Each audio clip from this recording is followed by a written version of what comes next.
नमस्कार मित्रों, स्वागत है आपका इस यूट्यूब चैनल पे।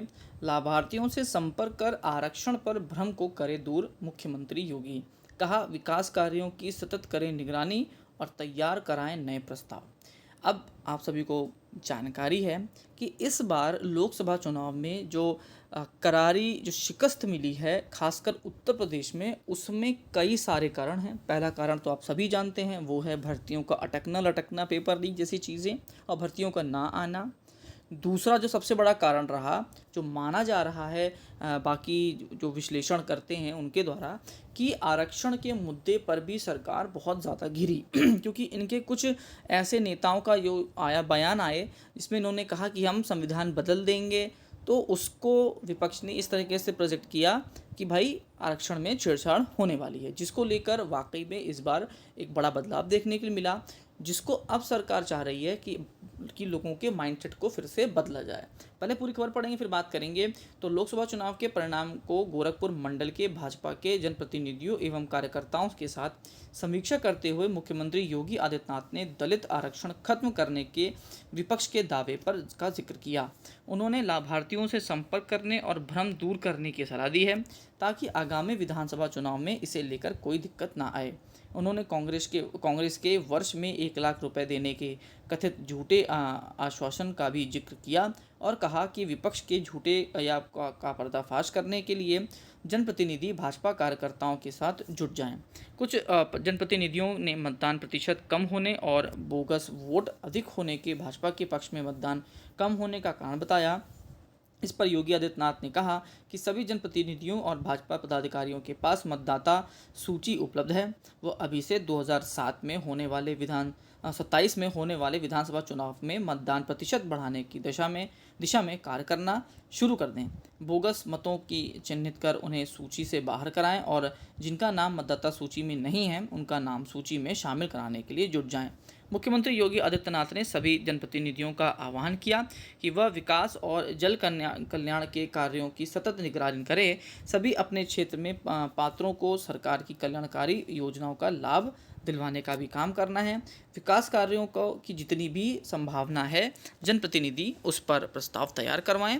साथ ही ऐसे पात्र लोगों को केंद्र व प्रदेश की योजनाओं से जोड़ें जिन्हें किन्हीं कारणवश किसी योजना का लाभ नहीं मिल पाया हो।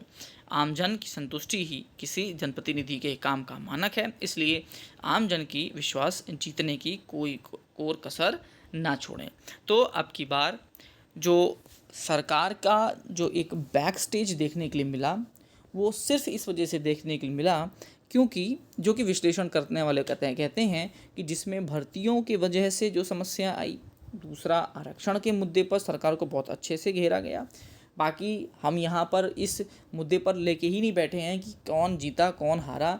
हमारा चैनल सिर्फ इस बात पे बात करता है कि किस हिसाब से भर्ती आए, किस हिसाब से लोगों के हितों की बात हो। तो बस आप जितने भी अभ्यर्थी हैं, आप इन सब चीज़ों के चक्कर में बिल्कुल भी मत पड़िए कि किसकी सरकार बन रही है, किसकी सरकार हार रही है, किसकी जीत रही है, कौन आपको आरक्षण दे रहा है, कौन आपको आरक्षण नहीं दे रहा है। आप अपनी मेहनत पर ध्यान रखिए, सरकार से मांग करते रहिए, चाहे सरकार किसी की भी बने, कि हमको जल्द से जल्द भर्ती चाहिए।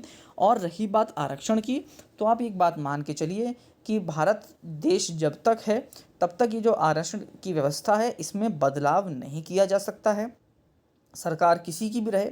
और अगर ये बदलाव होते हैं तो ये मान के चलिए कि देश में बहुत बड़ा बदलाव हो जाएगा।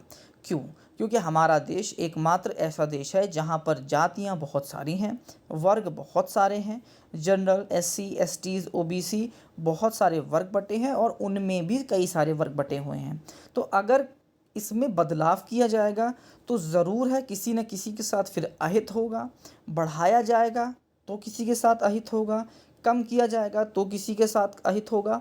हालांकि कहा ये जाता है कि अब आरक्षण जातिवाद को हटाते हुए इकोनॉमिक बेस पर होना चाहिए, लेकिन इस पर अगर सरकार काम करना चाहती है तो वो बहुत लंबा काम है, क्योंकि इकोनॉमी बेस तभी जानकारी मिलेगी जब आपके पास डाटा बिल्कुल सही होगा।